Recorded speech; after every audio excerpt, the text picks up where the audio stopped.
कौन ब्रह्मा का पिता है, कौन विष्णु की मां, शंकर का दादा कौन है, हमको दे बता।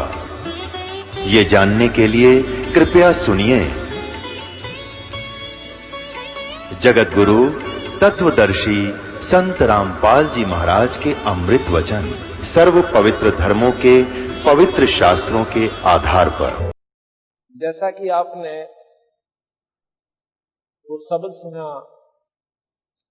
तुम कर दो पल में पार हो जा रजा तेरी, मेहर तेरी महाराज जिसपे रजा तेरी। उस परमपिता परमात्मा सतपुरुष से अर्ज है कि तुम जिस पर राजी हो जा मालिक, जो चाहे सो कर सकते हो।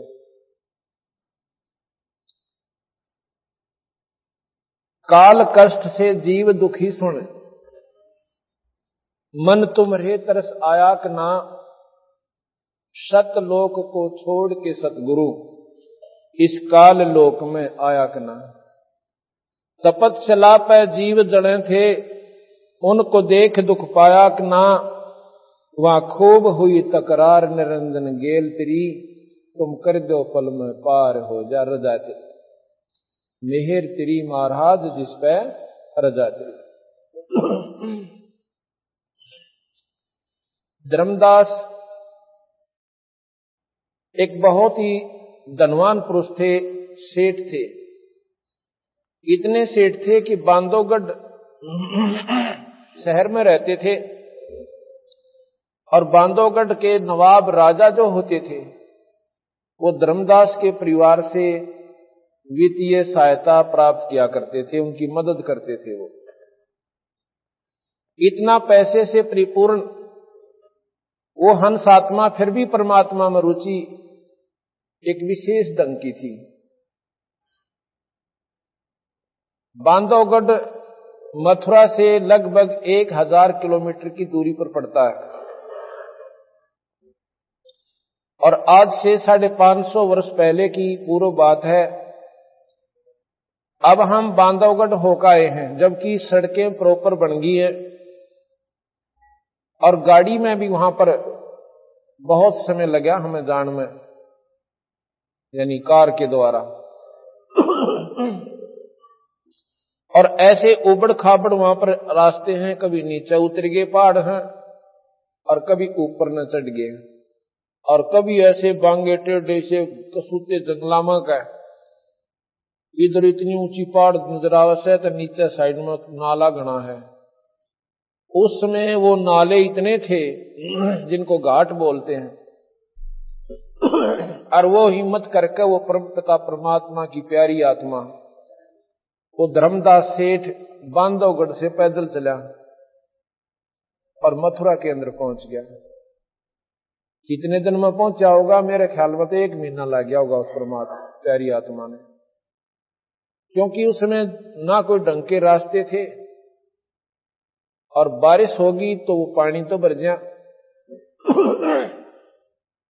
रास्ते में भयानक जंगल आते थे, क्योंकि जंगल पहले वैसे निरे होया करते थे, अब भी बहुत रह रहे वहां पर। अब भी वहां पर नेशनल पार्क, राष्ट्रीय उद्यान बनाया हुआ है सरकार ने, एमपी सरकार ने, और उसमें शेर और चीते दोबारा छोड़ रखे। इतना जंगल है, वो बिना प्रयोग किया जाने वाला, उसको यूज नहीं किया जा सकता, प्रयोग नहीं किया जा सकता, ऐसा क्षेत्र है वो, पहाड़ी क्षेत्र। तो वहां पर इन्होंने, सरकार ने जो है शेरों के लिए वहां पर अब वो दोबारा वहां पर वास दिया है शेरों को, और दूसरे जो चीते वगैरह है उसमें छोड़ दिए। और पहले सवता नरे हुआ करते थे, अब उसने अपनी जान की भी परवाह ना करके परमात्मा को पाने के लिए सिर धड़की बाजी लाकर मथुरा पहुंच गए। मथुरा में आकर भगवान कृष्ण की बहुत तगड़ी साधना किया करते थे। रामकृष्ण के उपासक थे, जैसे आम व्यक्ति हिंदू जो होता है भगवान शिव की भी साधना करते हैं, राम की भी साधना, विष्णु जी की भी साधना, माता की उपासना भी, और तीर्थों का भी हम पूर्ण रूप से अपना जिसका जितना व्योत है वो तो जरूर करता है। उन्होंने गुरु बना रखा था, रूपदास नाम का उनका गुरुदेव था। रूपदास जी ने कहा, बेटा परमात्मा ये मनुष्य शरीर कभी कभी देता है, सूट बैठा है ये इंसान का, इसको ऐसे नहीं खोना चाहिए।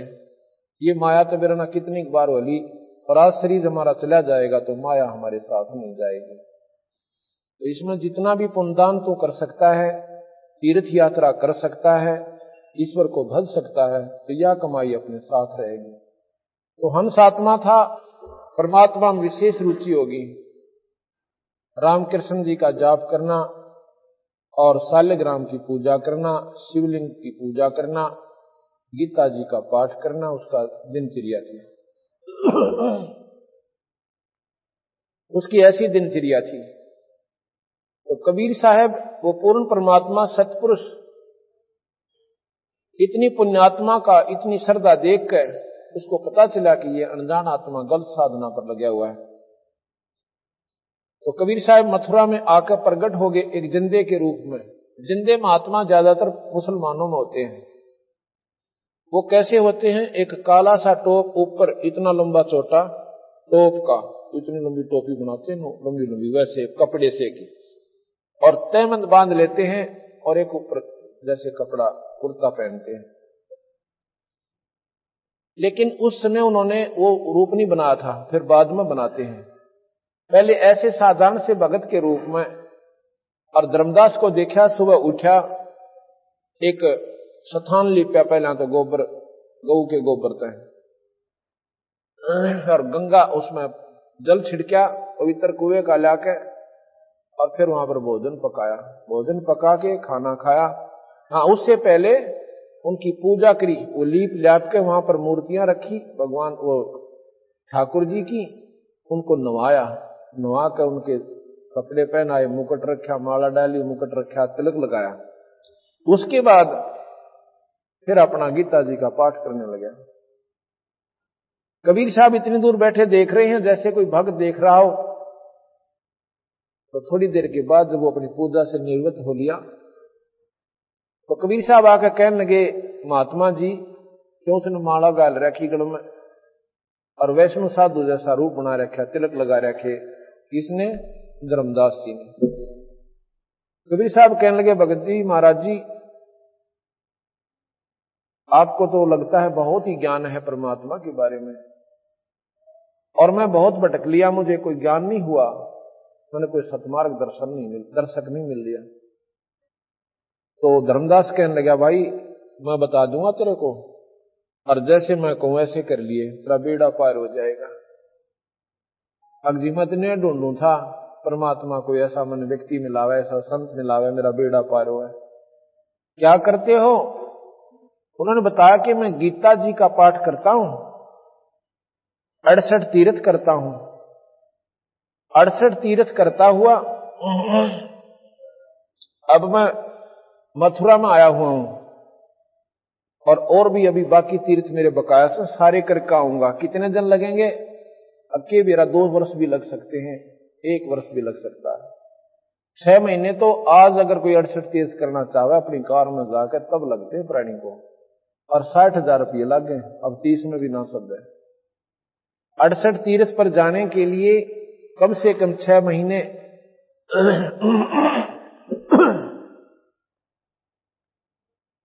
और 60,000 रुपये का खर्चा हुआ है। तो वो कहने लगा, भाई ठीक है जी, बड़ी बढ़िया बात बताई आपने, और क्या करते हो? कि गीता जी का पाठ करते हैं हम। अच्छा जी, और शिव शंकर का शिवलिंग पूजा करते हैं, गुरुदेव की श्रद्धा, गुरुदेव की पूजा, गुरुदेव की सेवा एक विशेष ढंग से आदर भाव से करते हैं, और ऐसे ही तू करया कर, आपका बेड़ा पार हो जाएगा। अच्छा जी। वो कबीर साहब कहते हैं, जी एक बात बताओ, इस तीर्थ के अंदर जिसमें हम स्नान करने जाते हैं, मैं ऐसे ऐसे फला तीर्थ पर गया था, वहां देखा कि इतना गंदा पानी, और उसमें जीव जंतु निरे, और वो जीव जंतु जब उस तीर्थ में पहले ही विद्यमान थे, यानी वहीं पर रह रहे थे, तो वो तो महाराज जी कति मुक्त हो जाएंगे, उनकी मुक्ति तो जरूर हो जाती होगी। अब धर्मदास जी बड़ा सेंस आ गया कि बात तो इसने इसी कर दी कि जो पहले ही जीव उसके अंदर विद्यमान है और जो 24 घंटे उसके अंदर रहे वो नाव है, वो तुम्हारा जी सब तो पहले पार होते होंगे फिर। और जो स्नान करने प्राणी जाता है, तीर्थ में जब स्नान किया जाता है तो सूक्ष्म जीव जो पानी के अंदर दिखाई भी ना देते और वो हाथों की रगड़ से मार दिए जाते हैं। क्या महाराज जी वो पाप नहीं लगेगा? भगवान कबीर साहब उस जीव आत्मा को महाराज जी कह के पुकार रहा ताकि वो राजी होगा बता दे सारी बात को। तो धर्मदास कहने लगा भाई जी पाप तो देखो होता ही होगा, तो पाप तो पाप है, जीव इंसान तय कितना कर ले, इतना ज्ञान उसने जरूर था। और एक बात बताओ, रामकृष्ण जब नहीं थे तो क्या परमात्मा पहले था को नहीं? राम तो त्रेता में, कृष्ण जी द्वापर में। उस ईश्वर का नाम तो जी कुछ और ही होगा जो सतयुग में उपास्य था, नाम से वो मुक्ति बताता है। धर्मदास एकदम सहम आ गया, नो बोला हम व्रत करते हैं एकादशी का। अच्छा व्रत करते हो, व्रत करने से क्या लाभ होता है? कहते स्वर्ग प्राप्ति होती है। कबीर साहब कहने लगे एक बार अकाल पड़ा था, इतना भयंकर अकाल पड़ा था कि सारी दुनिया आंधी होकर मरी थी और अन्न के दर्शन भी ना हुए थे, पत्ते भी खत्म हो गए थे वृक्षों के खा खा के, और फल तो मिले कहां थे। उन जैसा व्रत तो मेरे ख्याल कोई कर भी नहीं सकता, आप तो कदे भी नहीं कर सकते धर्मदास जी। और उसमें सारी एक कमते लेकर और माउसताई और फिर एक कमते लेकर पणवासी ताई सारी तिथि आ गई थी और आंधे होकर कुत्याड़ी मौत मेरे थे। मेरत या तसली होती कोई ना, हूं आपको हो सो मैं नकारा करता कोई ना। धर्मदास कहने लगा हम जीव इंसान नहीं करते कोई भी, और ऐसे बड़ा हमारा सबसे उत्तम पंथ है वैष्णो धर्म। कहने लगे आप कहां से चले हो? कि बांधवगढ़ से आया हूं। कितनी दूर है यहां से? यदि हजारों किलोमीटर। उस दिन उसमें कोस होते थे कि लगभग 400-450 कोस पड़ता है। और पैदल आए? कहां जी पैदल आया। कितने जीव मारे रास्ते में आपने?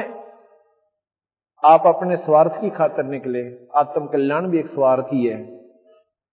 और वो बेचारे अपने बच्चा के चुग्गे खातिर, कोई कीड़ी चीटी अपने बिल से निकली और वो तू ऐसे मारा भगदी,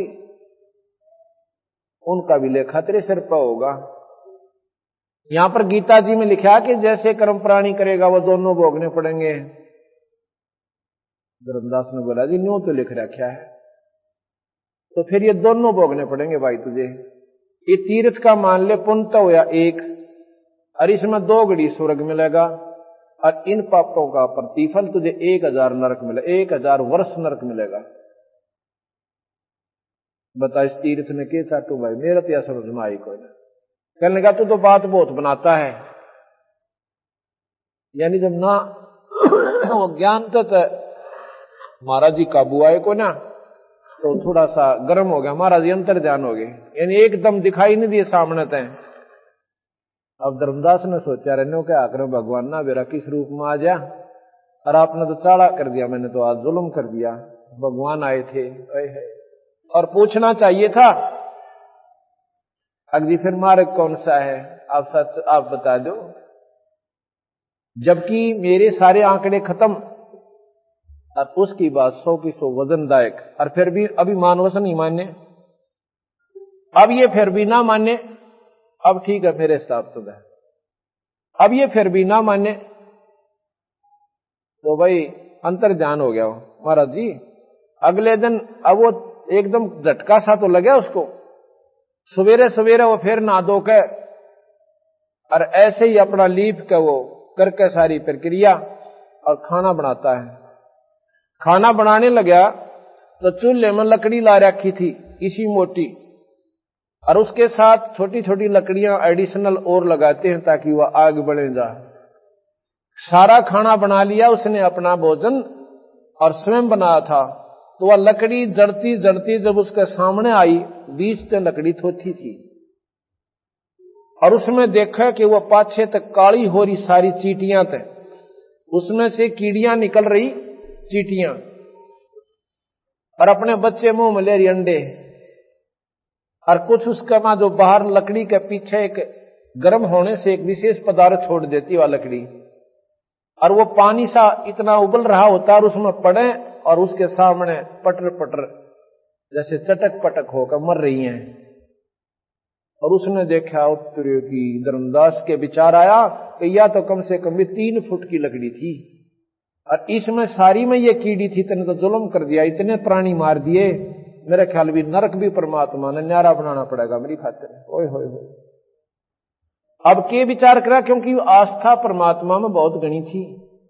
ईश्वर ने विचार अब पे मतलब वो प्रेरणा आई सद्भावना पूर्वक कि आज मैं इस अन्न को नहीं खाऊंगा, इस सारी भोजन को बात को किसी महापुरुष को खिला दूंगा, संत को, मेरे पाप कट जाएंगे, मेरा पीछा छूटा, मैं नहीं खाऊं इस बार। अब उस अन्न को लेकर उस थाली में धरकर और चलता है, सामने बंदी छोड़ कबीर साहब एक जिंदा रूप में बैठ जाते हैं, जो ऊंचा सा टोप, दाढ़ी बड़ी हुई, और वहां पर बैठ जाते हैं। एक वृक्ष के नीचे धर्मदास ने सोचा महाराज जी वो बैठे, लेकिन वो शकल वो नहीं थी जो पहले दिन वार्ता हुई थी। धर्मदास ने जाकर नमस्कार किया और उनके आगे वो भोजन की थाली धर दी। महाराज जी भोजन पाओ, लगे है आपने भूख लगी है। कहा भाई भूख का टाइम हो रहा है, 10 बज गए दोपहर सुबह के, भूख तो लगी धर्म भगत जी। हाँ, धर्मदास नाम कहा महाराज जी ने कि धर्मदास भूख तो बहुत लगी हुई सबाई। अब उन्होंने सोचा धर्मदास का है मुख कर मेरा नाम जान गया, फिर ने सोची हो सके है तीर्थ पाया होगा, किसी ने मुझे पुकारा होगा, इसने याद कर लिया होगा। ये मन बड़ा उस्ताद से जल्दी सी ठिकाना बात ना आउन नहीं दे। तो कहने लगे भोजन पालो महाराज जी।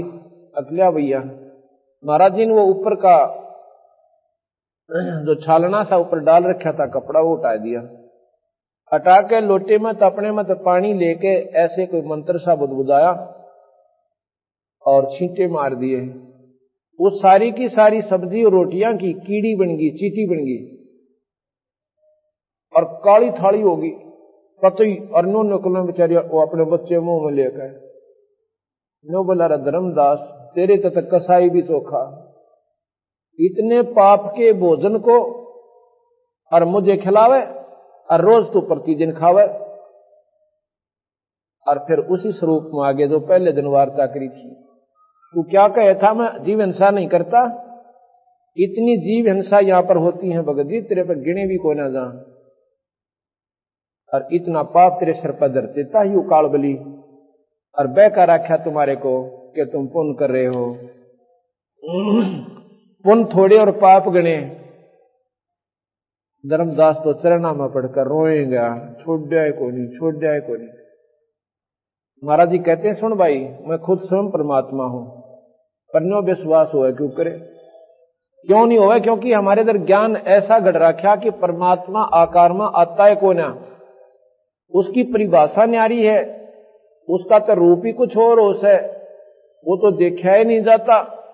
जब परमात्मा का आकार नहीं था देखोगे क्या, जब उसका आकार मानते ही नहीं, आकार बिना दिखे के अगला समाधि लाओगे, समाधि क्या खातिर लाओगे, परमात्मा को निराकार मानो फिर देखने खातिर समाधि लाओ, तो दोनों बात कैसे बने, दिखेगा तो प्रेमी आकार में आना पड़ेगा, उसने ना कोई ना दिखाई दे। समाधि क्या होती है थोड़ा वर्णन करेंगे अभी आगे चल के, अभी ये प्रकरण पूरा करते हैं। धर्मदास जी को महाराज बताते हैं सुन भाई बेटा खड़ा हो, नो रोवा मत ना, बात सुन मेरी जानते हैं। कबीर साहब ने जब कहा मैं परमात्मा हूं, धर्मदास ने बोला महाराज जी यह बात मेरा दस्ती को ना, क्यों नहीं दस्ती, आप रोटी भी खाओ, आप पानी भी पियो और चलते फिरते नजर आओ, और मनुष्य कैसे दिखो, मैं क्यों कर मानू आप भगवान हो। बंदी छोड़ कहते हैं हम साहेब सतपुरुष हैं, कबीर साहब बोले मैं पूर्ण परमात्मा सतपुरुष हूं, हम साहेब सतपुरुष हैं, ये सब रूप ये हमारे द्वारा ही बनाए गए हैं, ब्रह्मा विष्णु महेश, और तुम सब जीव वहीं से आए थे भाई। जंद कह धर्मदास से तुम सत्य शब्द गनसार, गगन सुन में धाम है अवगत नगर नरेश, अगम पंथ कोई ना लखाइए खुद शंकर से। हमारा जो स्थान है ना वो बहुत दूर है, ना शिवजी ने पा लिया, ना ब्रह्मा ने पावे, ना विष्णु ने पावे। हम विधि बताओ भाई नहीं हो पावे, और आम व्यक्ति भी जा सके, भाई भी जा सके, बहन भी जा सके, और बूढ़ा भी जा सके। जब हमने 10 मंजिल की इमारत में जाना है, 10 मंजिल की मकान पर ऊपरली छत पर पहुंचना है मंजिल में तो कोई तो पीछे से चढ़ रहा है, कोई बराबर से चढ़ रहा है, और कोई सामने से लटक रहा है। कोई झांकी तक पहुंच गया एक मंजिल में, वहां से दड़ पड़ा। ये रास्ता उस वहां तक पहुंचने का नहीं है। अगर किसी के पास चाबी है, वो मालिक आवे और अपने महल में ताला खोले और जीने में कह बूढ़ा ठेरा लूला लंगड़ा सहज सहज और पहुंच जावे। इसी प्रकार विधि ठीक हो परमात्मा पाने की तो आम व्यक्ति गृहस्थी सबसे पहले पार हो सकता है। अगर परमात्मा वही लोग पावे जो जंगल में बैठ जाते हैं, तो आम क्या खातिर बाट देखें, फिर किस लिए गीता के पाठ न करते हैं, किस लिए हम राम राम कर रहे हैं, तो हमारा तो नंबर है कोई ना वक़्त देवी। तो गरीबदास महाराज ने, कबीर साहब ने यही भ्रम तोड़ा, भाई इस अंधेरे न हटा दो।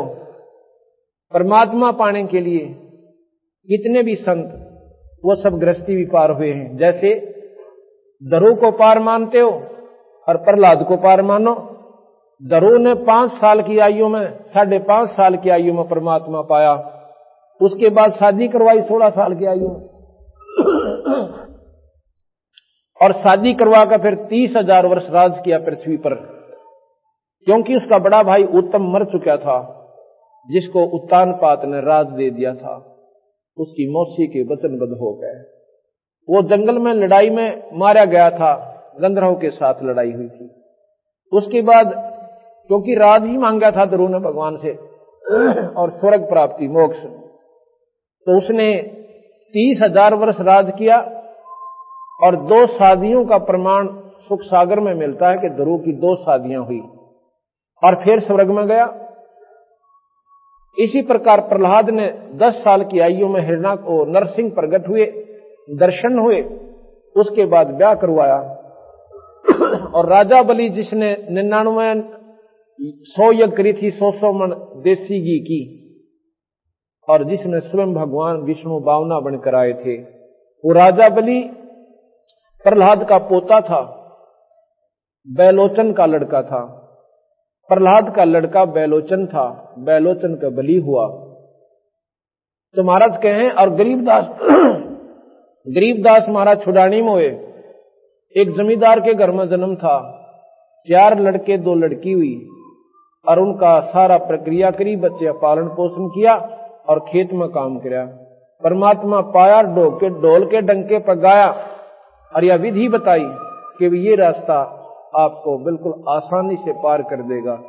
अन्य साधन है सतलोक तक जाने के, और ये अन्य साधन है स्वर्ग तक जाने के। और कबीर साहब गरीबदास जी का जो नाम मंत्र है वो सतलोक ले जाने का, यानी जहां पर ब्रह्मा नहीं जा सकता, जहां विष्णु नहीं जा सकता, जहां शिव नहीं जा सकता। क्यों नहीं जा सकता? क्योंकि ये सतनाम और शारनाम उपासक संत जिसको अधिकार हो वो देव है,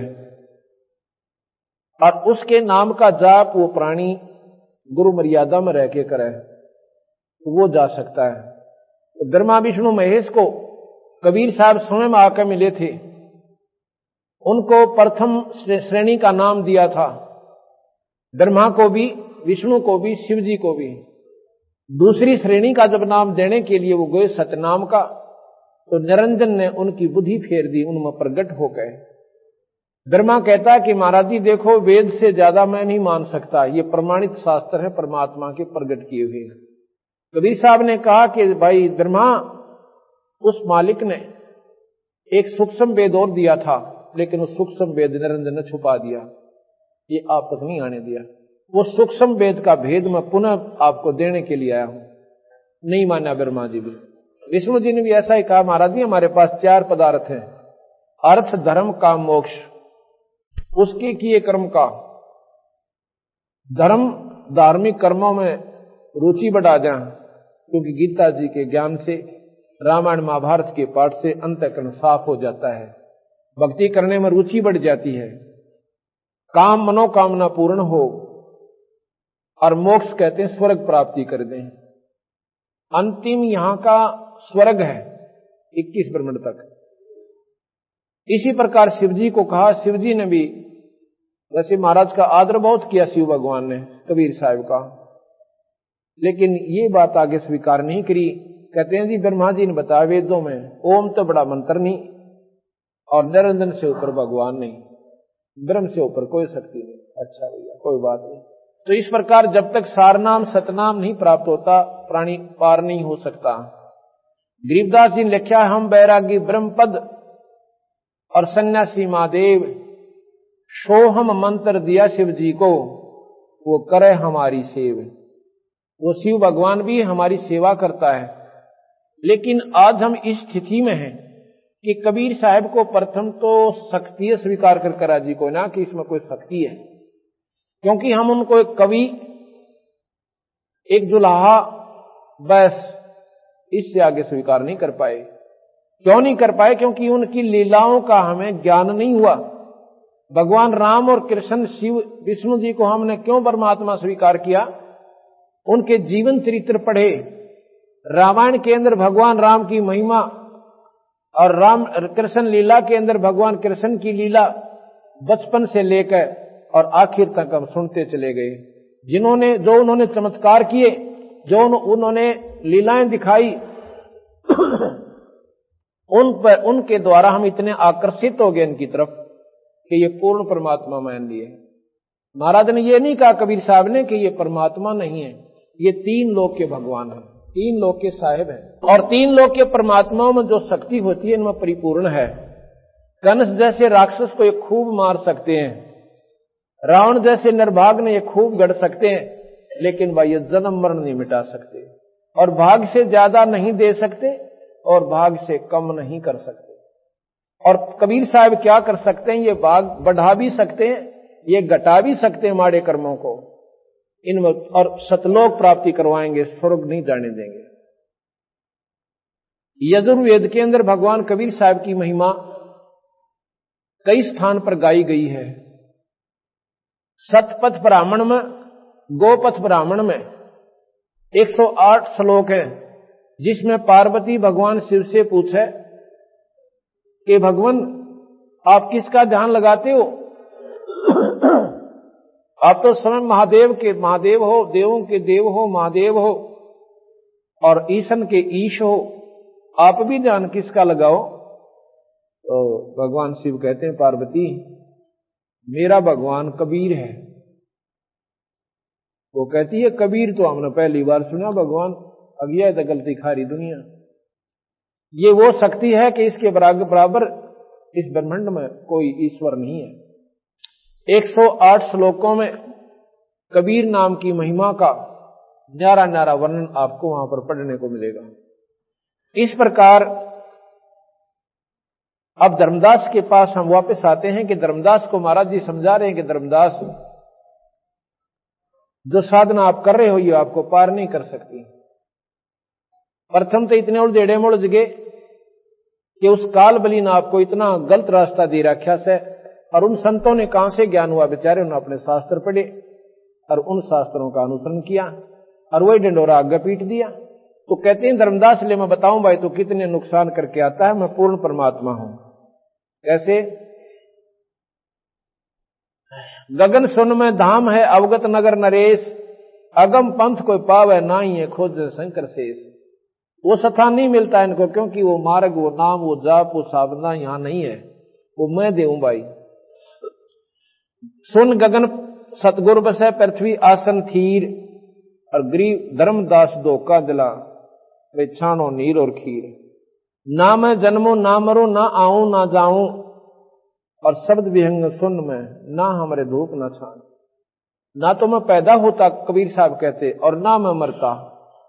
ये प्रमाण आपको आज बताएंगे कि कैसे कबीर साहब का आना हुआ और कैसे यहां से जाना हुआ, और बीच में उन्होंने कितने कितने चमत्कार आपको दिखाए। अगर हम इनकी महिमा को भगवान विष्णु यानी राम और कृष्ण की लीला से तुलना करेंगे तब इतना तो जरूर यकीन होगा आपको कि जरूर ईश्वरीय शक्ति थी। बोले जिंद सुनो धर्मदासा, अमर पिंड प्राण नहीं श्वासा। वो जिंद रूप में, जिंदा रूप में साहिब आए थे परमात्मा कबीर साहब सतपुरुष। कहते हैं बोले जिंद सुनो धर्मदासा, अमर पिंड प्राण नहीं श्वासा। और गर्भ योनि में हम नहीं आए, और मादर पदर ना जननी जाए। ना मेरे माँ बाप और ना किसी माँ का मैं पैदा होता। शब्द स्वरूपी रूप हमारा, ये जो शरीर दिखा है ना तूने, ये मेरा शब्द रूप है। और क्या दिखलावे आचार विचारा। आचार किसे कहते हैं? जैसे कर्म कांड करते हैं, भाई मूर्ति पूजा करना, तीर्थ व्रत करना, ये इस प्रकार गीता जी का, भागवत का, रामायण का प्रतिदिन पाठ करना, ये आचार है, कर्म कांड है। और कर्म कांड स्वर्गापुर वासा, कर्म कांड से स्वर्गापुर जाता है और उसके बाद नरक में आ जाता है, जो नरक भोगने होते हैं। 70 ब्राह्मण की है हत्या, जो चौका तुम देवो नित्ता। ब्राह्मण की हत्या का शास्त्रों में इतना खतरनाक प्रमाण दे रखा है कि ब्राह्मण को मारे का पाप नहीं उतरता जीव का। कहते 70 ब्राह्मण की है हत्या, जो चौका तुम देवो नित्ता। है तुम जो रोजाना जो लीप के ना ये लीपते हो पृथ्वी को और फिर भोजन तैयार करो उसमें, इतने पाप करते हो धर्मदास, 70 ब्राह्मण की हत्या हो जाती है। इतना पाप तेरे ऊपर है और तू नो का मैं पाप नहीं करता। अब धर्मदास सुन्न हो गया कतई, क्यों आंखें देख रहा, बोल रहा क्यों कर। पहले तो वकील बने था, पर बंदी छोड़ने गुंजाइश नहीं छोड़ी।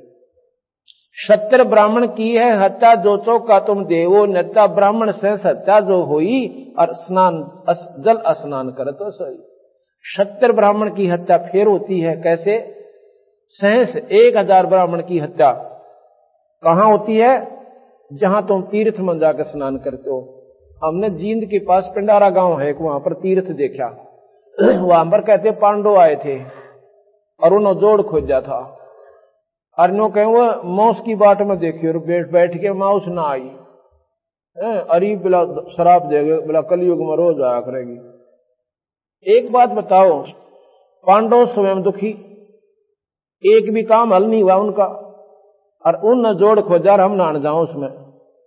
जब वो स्वयं सुखी नहीं हुए वहां के स्नान करने से, और हम वहां स्नान करके सुख की बाट देखें, ये उड़जेड़े किसने लाए? उन अनजान लोगों ने जिन्हें मार्ग का बेरा नहीं था। अपना पीछा छुटवाने खातिर आगे हांडे जाएंगे, धक्के खानते उड़ा तेरा पीछा छूटेगा। क्योंकि सुख वो दे नहीं सकता, क्योंकि मार्ग कोई ना संत के पास।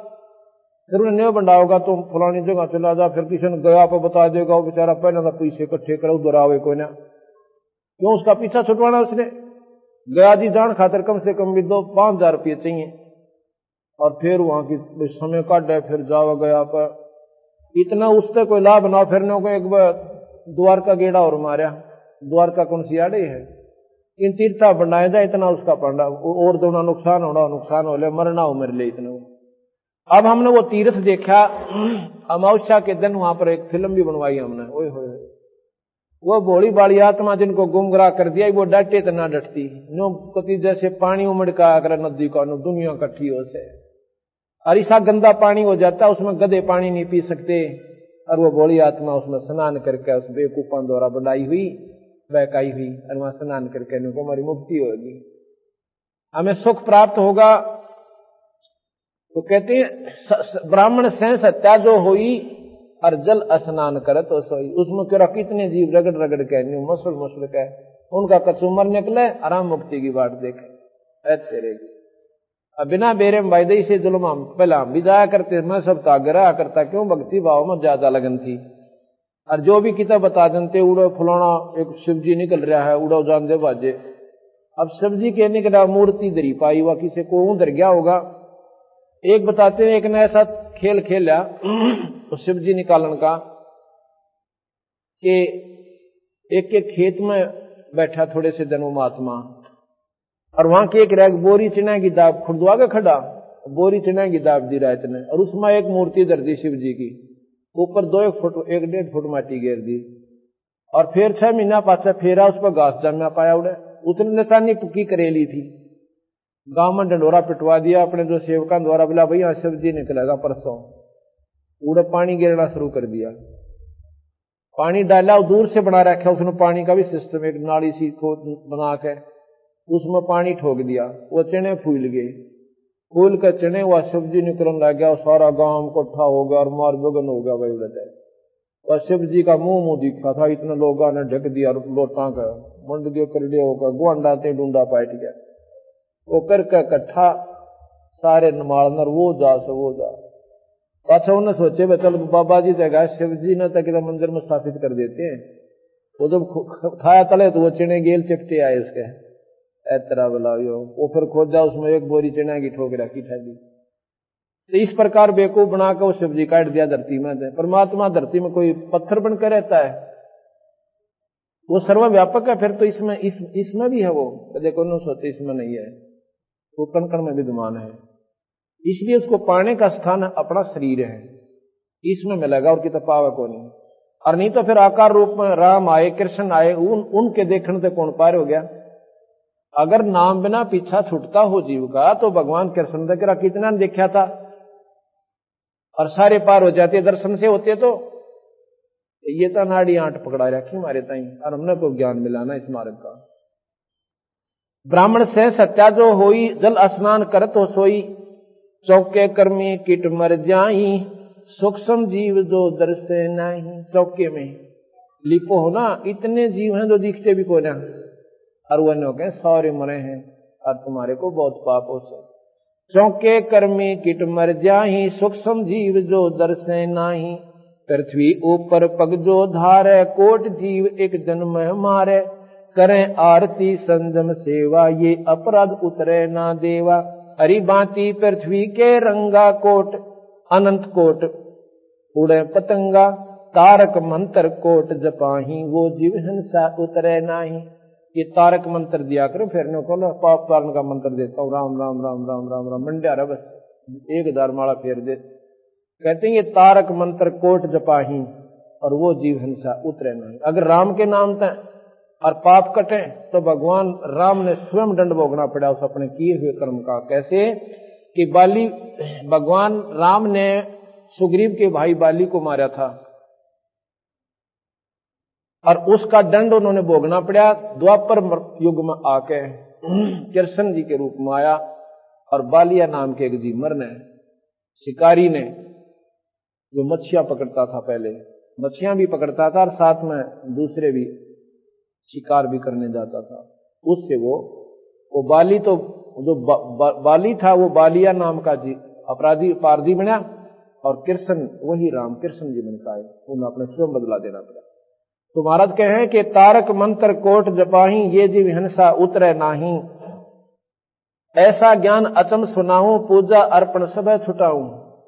मैं आपको ऐसा मंत्र दे दूंगा भाई, ये सारे ही ना अपने तीर्थ पर जान की आवश्यकता पड़े, और ना ही कहीं आपको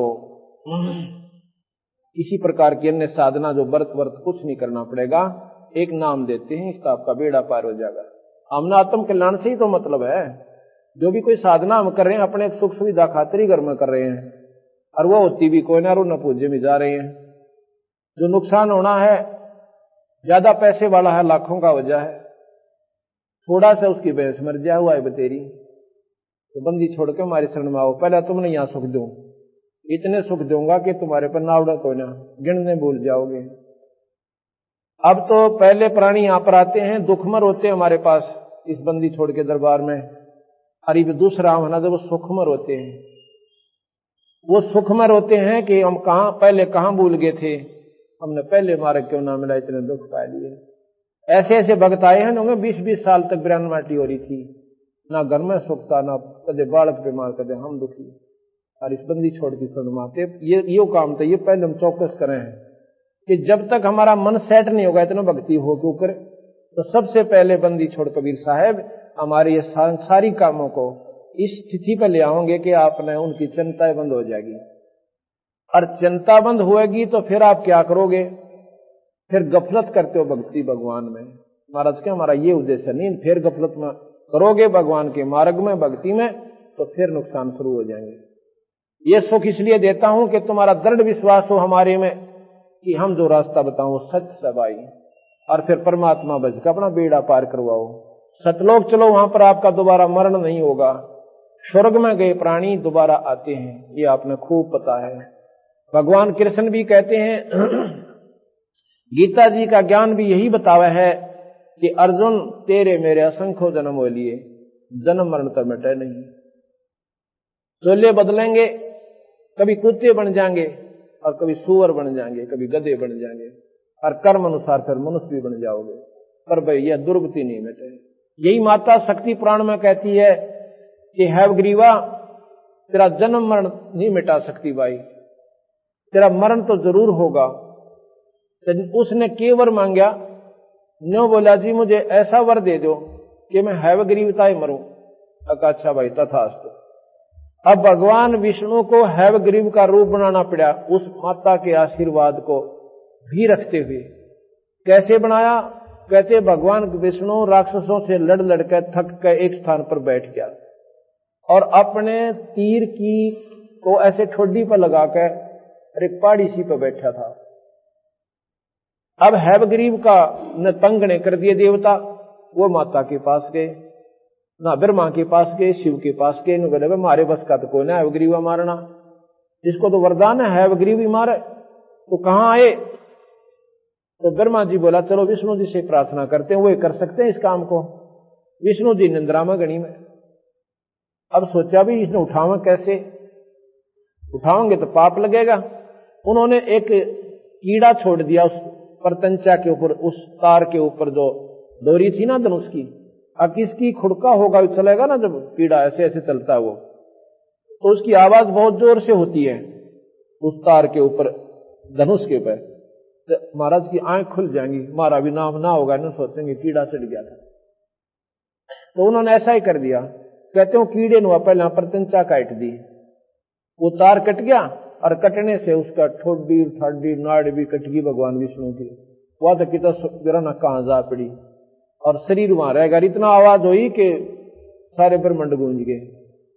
अब सारे घबरा गए, बड़ा चाड़ा पाटा। फिर मां की आराधना करी शेरा वाली की।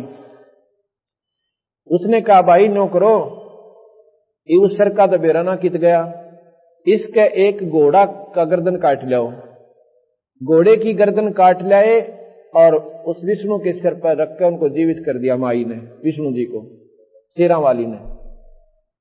और वो खड़ा हुआ तो कहने लगा अभी कैसे आए, ये व्याख्या उसने अपना स्वरूप तो ना देखा, पर न्यू तो था सामने कौन कौन खड़े हैं, कैसे दर्शन दिए।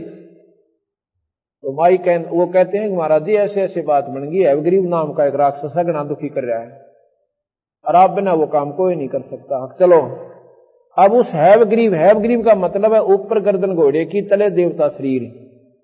हैवग्रीव माने गर्दन, और ऊपर की गर्दन तो घोड़े की, और ग्रीव माने गर्दन हैव घोड़ा, और नीचे का शरीर दूसरा। तो भगवान जब कृष्ण विष्णु ने वो हैवग्रीव नाम का राक्षस मारा, तो कहने का भाव यह है कि जन्म मर नहीं मिटता। तो इस प्रकार ये पाप इतने बढ़ते चले जाएंगे।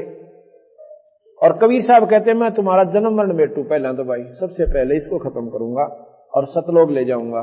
सतलोक में जाने के बाद तुम्हारा दोबारा जन्म मरण नहीं होगा। अब सबसे ज्यादा दुख यहां पर मरने का। आज हम अपने बच्चों के साथ में कितने सुखी हैं? और भाई आप देख रहे हो रोजाना कितनी दुर्दांत घटना हमें सुनने मिले। कलेजा दैल जाता हमारा भी किसी की सुनते हैं कि एक घर के 2 प्राणी एक्सीडेंट में मर गए, और उस घर में के बचा होगा फिर। बाकी सर कूट कूट कर दीवार फोड़ देते हैं और सर फोड़ लेते हैं, पर बनता कुछ को नहीं। तो महाराज के इतने बूंदे कष्ट तुमने असंख्य बार भोग लिए, और फिर भी ना सोधी करते यहां से निकल जावा। और निकलने का सबसे आसान तरीका केवल बंदी छोड़ के भगवान कबीर साहब का मार्ग यानी नाम ही जीव को पार करेगा। गीता इसी का प्रमाण देती है। ओम नाम के मंत्र का भगवान गीता जी के अंदर नाम का जाप का महत्व देते हैं। राम नाम का गीता जी में कितना जिक्र नहीं है। और रामायण में लिखा है कि कलयुग केवल नाम आधारा और सुमर सुमर नर उतरो पारा। वो नाम कितना पार करेगा? विष्णु जी की साधना जो करने वाला प्राणी विष्णु लोक में चला जाएगा नाम के जाप से। जैसे धरु और प्रहलाद ने नाम ही जाप किया। प्रहलाद तो घर में ही रहा शुरू से ही और नाम के जाप से वही वस्तु प्राप्त की जो ध्रुव ने वन में प्राप्त की। यहां कहते हैं कि ऐसा ज्ञान अचम सुनाऊं, पूजा अर्पण सबे छुड़ाऊं। भाई खान पान में दमन प्राणी कैसे पाओ मुक्त निशानी।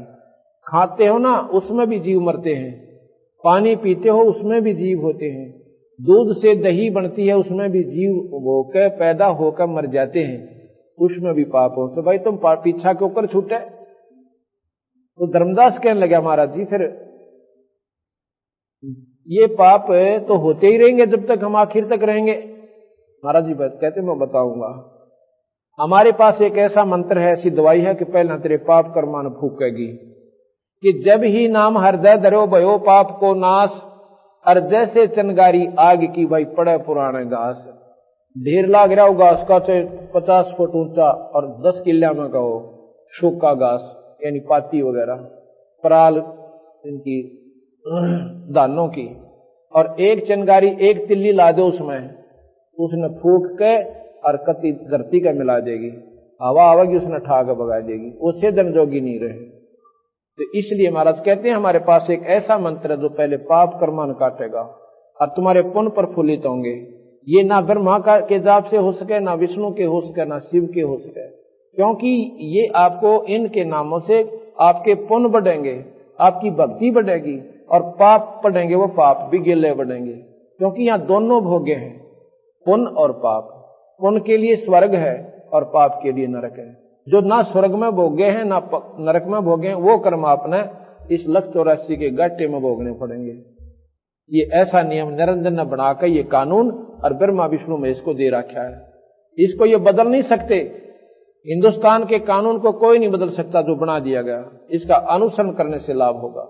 इसी प्रकार इन्होंने आगे गीता जी द्वारा और रामायण महाभारत के चरित्र दिखा के यही बताया, भाई इसमें रहना हमारे लोक में तो ये नियम तुमने निभाने पड़ेंगे, इससे तुम्हारे पाप कम होंगे और भाई पुण्य ज्यादा हो जाएंगे। पुण्य के प्रभाव से तुम काफी दिन स्वर्ग रहोगे और पाप कम होंगे तो थोड़े दिन नरक में जाना पड़ेगा। पर यह 84 का चक्कर एक बार जरूर काटना पड़ेगा। ये नियम है यहाँ का 3 लोक का। कहते हैं कोट जीव जल अचमन प्राणी या मैं शंक शुभ नहीं जानी, कहो कैसे विध करो आचारम और त्रिलोकी का तुम सिरभारम। तू काहे का भी भगवान की भक्ति कर रहा भाई, कहो किस विध करो आचारम त्रिलोकी का तुम सिरभारम। और राप्ती सूक्ष्म एक ही अंगा अल्प जीव जूनी जत्संगा। राप्ती कहते हैं हाथी को और सूक्ष्म कहते हैं ना दिखाई दे वो जीव, यानी चींटी ले लो छोटी सबसे इकाई जो हमने दिखाई दे। ऐसी तो कीड़ी मारने का पाप है चींटी के, और ऐसे हाथी के मारने का पाप है। बाप का छोटा बेटा मरे उसने उतना ही दुखावे और बड़ा मरे उसमें भी इतना ही दुखावे माँ बाप ने। इसी प्रकार परमात्मा की दृष्टि में जो भी जीव छोटा मरे, चाहे वो अनजान में मरे चाहे जाने में मरे, उसके लिए उतना ही वो हत्यारा होता है। इसमें थोड़ा सा अंतर हो जाता है। इतना राहत दिया इन्होंने।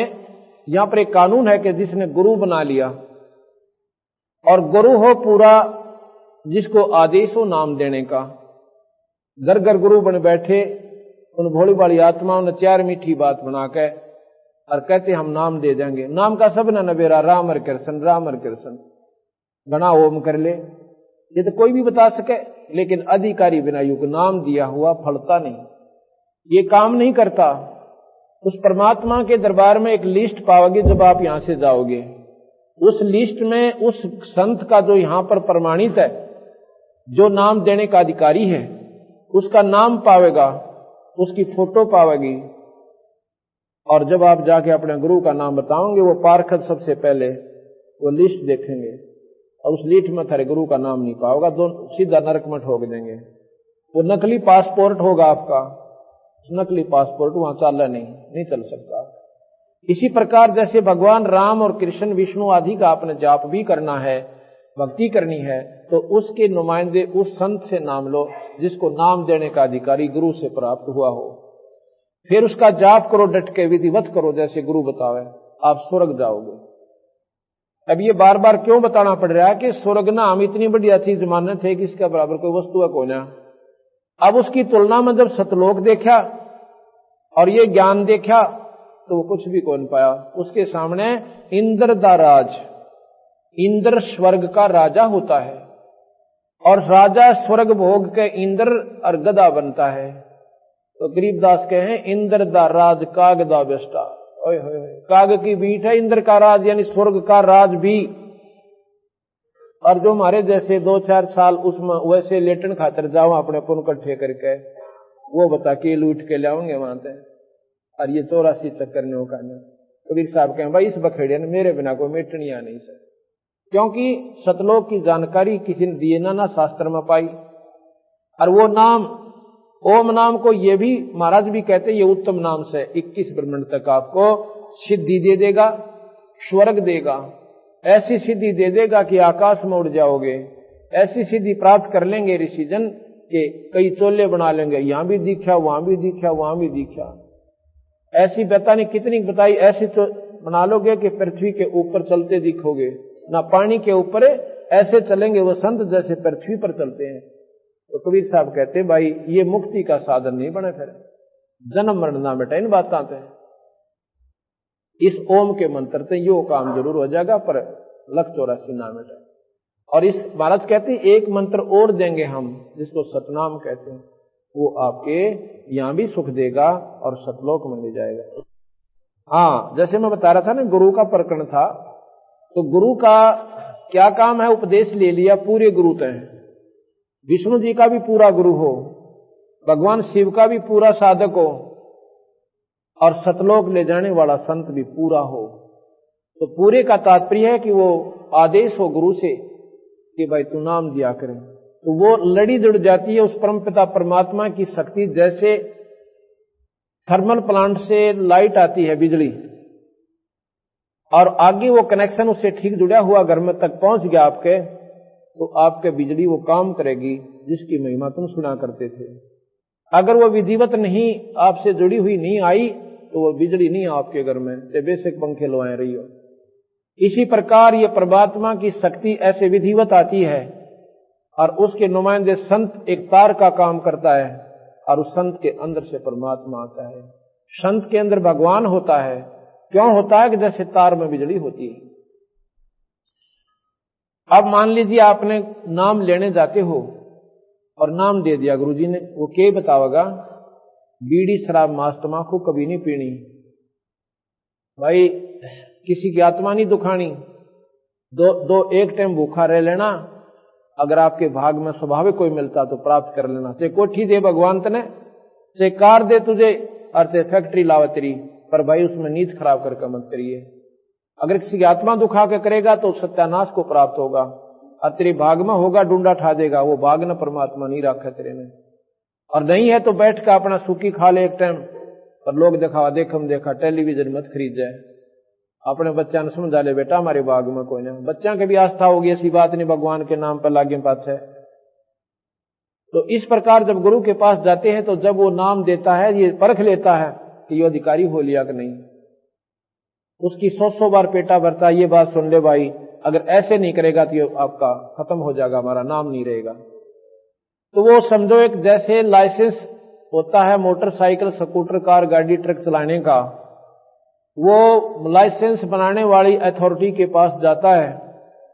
नियम है कि जो लाइसेंस बनाने से पहले एक ट्रैफिक इंचार्ज होता है, उसको आदेश है कि पहले इसकी ट्राई ले पूरा, इसको साथ बैठावे गाड़ी में और कह चला भाई गाड़ी ने, और भीड़ बांक है सारे के चला के लावे, और जब वो बिल्कुल सही चलावे, सही रोड सेंस को यानी सड़क के नियमों को सही निभाता है, और ठीक ठाक गाड़ी निकाल आता, उसका लाइसेंस बना दीजिए। लाइसेंस बनने के बाद अगर एक्सीडेंट हो जाता है तो उसका 90% दोष माफ हो जाता है।